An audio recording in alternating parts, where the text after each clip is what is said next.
The woman is surprised to find that the man on her pillow doesn't seem to be her husband, because her husband never snored in his sleep, not to mention the habit of asking to share the bed with her before going to sleep. Moreover, her husband, who has always been proud of himself, has taken the unprecedented step of washing the dishes today. The woman was suspicious of him, and the woman's suspicion is not wrong, because her husband had already been switched by someone else. It turns out that the man lost his life in a car accident yesterday. Coincidentally, the person he collided with happened to have the same name as him, but the man with the same name only suffered minor injuries. Unexpectedly, the Grim Reaper came to the hospital and mistakenly took away the soul of the man with minor injuries. But the next moment, the Grim Reaper received the news that he had hooked the wrong soul. But when the man's soul came to the hospital, he found that his body was being cremated. Guilt-stricken, the Shinigami decided to put him in the body of a Zaibatsu with the same name. At that moment, the family of the Zaibatsu was having a funeral. The Undertaker was heavy-faced as he tidied him up. But then the man's hand moved. The Undertaker wanted to tell his family, but in the end, he fainted from the shock. When the plutocrat sat up from inside, the people at the scene were stunned. This man named Jack not only treated his subordinates very harshly, even his wife was treated like a subordinate. Every word he said was an order to his wife. But his wife,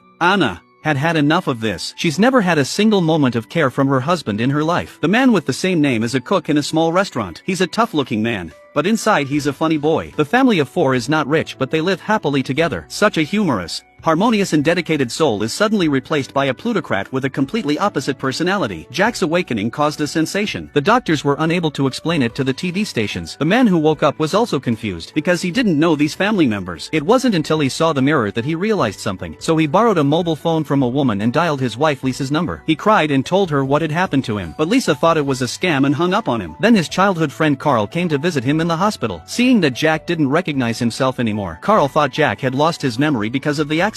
The man wanted to leave the hospital and explain to his family, but Anna told him to wait until he got better. He had no choice but to do a sexy dance on the spot to prove that he had recovered. But his wife was completely dumbfounded. She couldn't believe it was her unruly husband. Luckily, with Carl's help, the man escaped from the hospital and returned to a place he really knew. And then he ran into Lisa, who was taking out the rubbish. The man went up to her and told her he was her husband, and he told her the secret of the birthmark on her bottom. But Lisa thought he was a pervert. She grabbed his shovel and was about to give the man a beating. Carl was a little confused when he heard the commotion. He couldn't believe that the high and mighty Jack had such a hobby. Then Carl brought Jack back to the rich man's house. Looking at the strange wife and 2 children in front of him, the man didn't know how to explain to them, so he ran into the bathroom, hit himself and sat on the floor, crying. Then the man took a shower and went to his room. Anna came in wearing her pajamas. When she opened the wardrobe, she found it full of other people's underwear. Curious, she asked her husband why, but the man said he didn't want to wear other people's underwear. The family thought the man was haunted by an evil spirit, so they invited a famous goddess to perform a ritual for him. But in the middle of the ceremony, she accidentally fell down. The scene left the god of death in the tree speechless. That day, the man came to the restaurant he had owned before he died,